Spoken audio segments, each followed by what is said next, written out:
बहुत समय पहले अमेज़न के जंगल में पिंकी चिड़िया अपनी माँ टुनटुनी चिड़िया के साथ रहती थी। एक बार टुनटुनी चिड़िया का पति बीमार पड़ गया और कुछ ही दिनों में उसकी मौत हो गई। हे भगवान, ये तुमने क्या कर दिया? मेरी हंसते खेलते घर को उजाड़ दिया। टुन्टू, अब मैं तुम्हारे बिना कैसे रहूं? इतना कहकर टुनटुनी चिड़िया विलाप करने लगी। पास में बैठी पिंकी चिड़िया भी रो रही थी। इसी तरह कई दिन बीत गए। उनके घर का सारा राशन भी खत्म हो गया था। तब हिम्मत करके टुनटुनी चिड़िया भोजन की तलाश में जाती है। जाने से पहले वो अपनी बेटी पिंकी चिड़िया को समझाती है, बेटा, तुम घर से बाहर मत निकलना। मैं शाम तक भोजन लेकर लौटूंगी, तब तक तुम घोंसले के अंदर ही रहना। ठीक है माँ, मैं नहीं निकलूंगी। टुनटुनी चिड़िया के जाते ही हरी ताई का बेटा मिट्ठू तोता टुनटुनी के घर आता है। अरे पिंकी, चल आज चलकर खेलते हैं। जब से तेरे पापा उतरे हैं तू खेलने के लिए नहीं आती है। नहीं मिट्टू, मैं खेलने नहीं जाऊंगी। मेरी माँ ने मुझे घोंसले से बाहर निकलने को मना किया है। पिंकी, तू अपनी माँ से बहुत डरती है। तू चल, तेरी माँ के वापस लौटने से पहले हम लोग खेलकर वापस चले आएंगे। और मिट्ठू तोता के बार बार जिद करने पर पिंकी चिड़िया उसके साथ खेलने के लिए चली जाती है और अपनी माँ के घर वापस लौटने से पहले खेलकर अपने घोंसले में लौट आती है। शाम को, बेटा, आज तू घोंसले में अकेली थी, तुझे कोई परेशानी तो नहीं हुई? नहीं माँ, मुझे कोई परेशानी नहीं हुई। लाओ मुझे भोजन दो, मुझे बहुत जोरों की भूख लगी है। टुनटुनी चिड़िया अपनी बेटी को भोजन देती है। अब रोज भोजन की तलाश में जाती। इधर पिंकी चिड़िया खेलने निकल पड़ती। एक दिन, माँ, तुम मुझे रोज रोज गेहूं के दाने खाने को देती हो। आज मैं इसे नहीं खाऊंगी, मुझे चने के दाने चाहिए। बेटा, आज तो ये गेहूं के दाने खा ले, कल से मैं तेरे लिए कहीं से चने के दाने लेकर आऊंगी। अगले दिन टुनटुनी चिड़िया कड़कनाथ सेठ के पास जाती है और उससे कहती है, सेठ जी, मुझे थोड़े से चने के दाने चाहिए। क्या आप मुझे चने के दाने दोगे? मेरी बेटी कई दिनों से चने के दाने खाने की जिद कर रही है। ठीक है, मैं तुम्हें चने के दाने दे सकता हूँ, पर इसके बदले में तुम्हें मेरे खेत को साफ करना होगा। लेकिन सेठ जी, इस खेत में तो कांटेदार झाड़ियाँ उगी हुई है, मैं इन्हें कैसे साफ करूँगी? सोच लो टुनटुनी बहन, अगर तुम इस खेत की सफाई करोगी तो ही मैं तुम्हें चने के दाने दूंगा। कुछ देर सोचकर टुनटुनी चिड़िया कहती है, ठीक है सेठ जी, मैं तैयार हूँ, मुझे चने के दाने दे दो। टुनटुनी, खेत की सफाई पूरी हो जाने पर ही मैं तुम्हें चने के दाने दूंगा। टुनटुनी चिड़िया दिन भर खेत की झाड़ियों की सफाई करती है। सफाई करते करते वो लहूलुहान हो जाती है। शाम को वो दाना लेकर घर लौटती है। पिंकी बेटा, ये ले, मैं तेरे लिए आज चने के दाने लाई हूँ। पिंकी चिड़िया चने के दाने बड़े चाव से खाने लगती है। टुनटुनी चिड़िया अपनी बेटी को बड़े प्यार से खाते हुए देख रही थी। हे भगवान, मेरी बच्ची की खुशी की आगे मेरी जख्म कोई मायने नहीं रखते। मैं अपनी बेटी को दुखी होते कभी नहीं देख सकती। टुनटुनी चिड़िया ऐसे ही मेहनत मजदूरी करके अपनी बेटी को पाल पोस कर बड़ा करती है। इस कहानी से आपको भी सीख लेनी चाहिए। माता पिता का प्यार बहुत ही भाग्यशाली लोगों को मिलता है, लेकिन जब उनकी उम्र बढ़ जाए तो उन्हें उतना ही प्यार करना हर बच्ची का कर्तव्य है।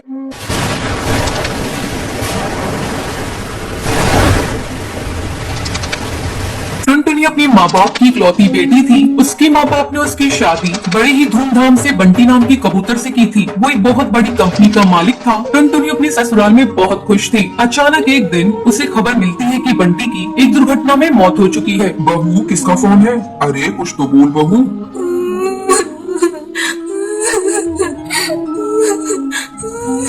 माँ जी, सब खत्म हो गया, सब बर्बाद हो गया माँ जी। बंटी की तेज तूफान आने के कारण मौत हो गई माँ जी। बहू, तुझे गलत जानकारी मिली है, कोई तुझसे मजाक कर रहा होगा। ला दे फोन, में बात करती हूँ। बबली अपनी बहू टुनटुनी के हाथ से फोन ले लेती है। क्या बात है कालू, तूने बहू से क्या बोला है? आंटी जी, ये बात सच है, बंटी की मौत हो चुकी है। ये सुनकर बबली रोने लगती है।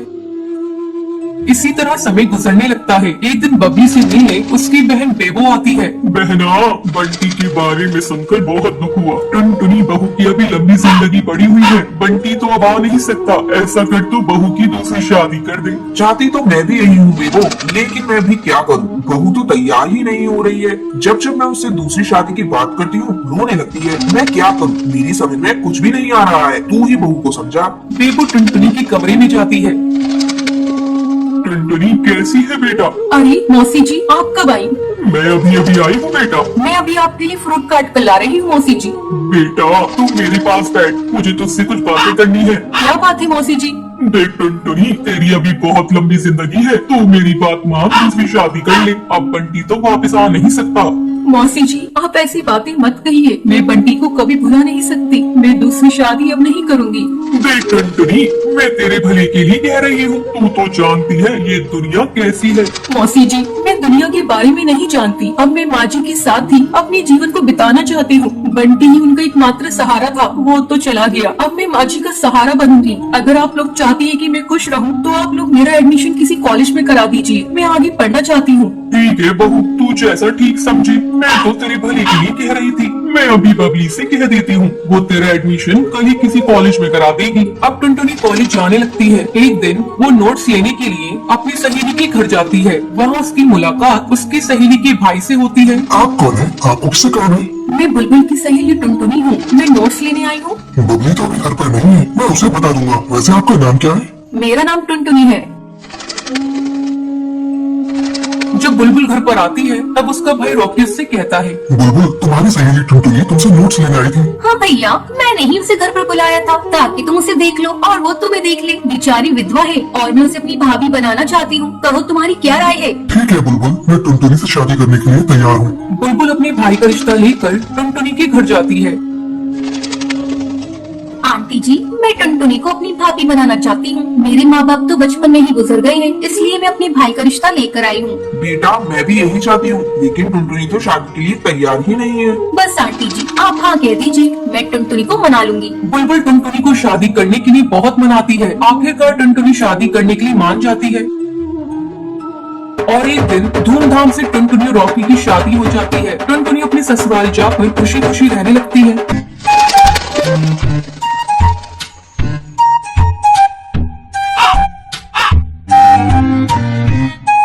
एक जंगल में कल्लू नाम का एक हलवाई था। वो बहुत ही लालची था। वो कद में जितना छोटा था, शरीर से उतना ही मोटा था। उसकी टोन बड़ी मटके के आकार की थी। उसकी मिठाई की दुकान बहुत मशहूर थी। वो मिठाई बेचकर खूब पैसे कमाता था, लेकिन अपने लालची स्वभाव के कारण वो मिठाई में बहुत मिलावट करता था। मिलावटी मिठाई के दाम भी ऊंचे रखता था और किसी भी ग्राहक से ज्यादा पैसे वसूलने की कोशिश करता था। वो लालची होने के साथ साथ बहुत मीठी मीठी बातें करके पक्षियों को उल्लू बनाता था। एक दिन कुछ मिठाई लेने के लिए ग्राहक उसकी दुकान पर आए।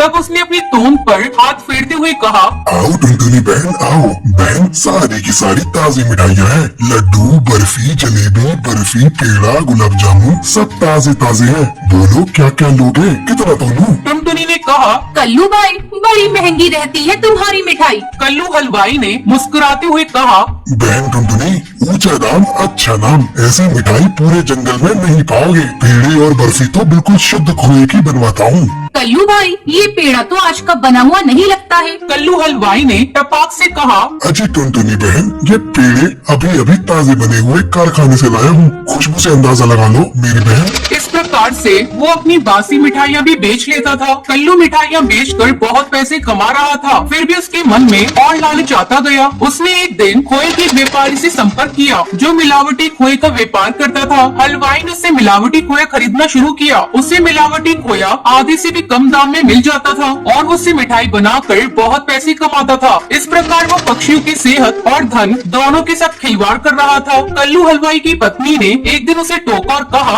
आप ऐसा मत कीजिए, ये मिलावटी खोया आपके लिए बहुत बड़ी मुसीबत खड़ी कर सकता है। कल्लू ने गुस्से में आकर अपनी पत्नी से कहा, तू मेरे काम में टांग मत अड़ा, व्यापार में ये सब कुछ करना पड़ता है।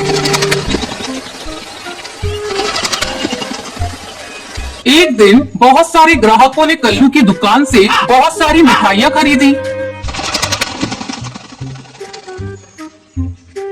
कुछ घंटों के बाद जंगल में बहुत सारे पंछी को फूड पॉइजनिंग हो गई। जिसने कल्लू की भी मिठाई खाई, वो सभी बीमार होकर हॉस्पिटल पहुंच गए। ये खबर पूरे जंगल में फैल गई। पुलिस कल्लू की दुकान पर पहुंच गई। थानेदार ने कल्लू से कहा, कल्लू, तुम्हारी मिठाई खाकर बहुत से लोग बीमार हो गए, तुम्हें हमारे साथ थाने चलना होगा। मेरी मिठाइयों में कोई दोष नहीं है। गर्मी बहुत पड़ रही है, जंगल का मौसम खराब है। आप मेरी मिठाई खा के तो देखिए। कल्लू धीरे से बुदबुदाया। आप कहें तो घर के लिए 2-4 किलो तूल दूं? थानेदार ने अपने सिपाहियों से कहा। मिठाइयों के सैंपल लो, जांच के लिए भेजना है और कालू को थाने ले चलो। कल्लू गिड़गिड़ाता रहा, लेकिन उसकी एक न चली। उसके लालच ने उसे सलाखों के पीछे भेज दिया। जैसी करनी वैसी भरनी, लालच बुरी बला है।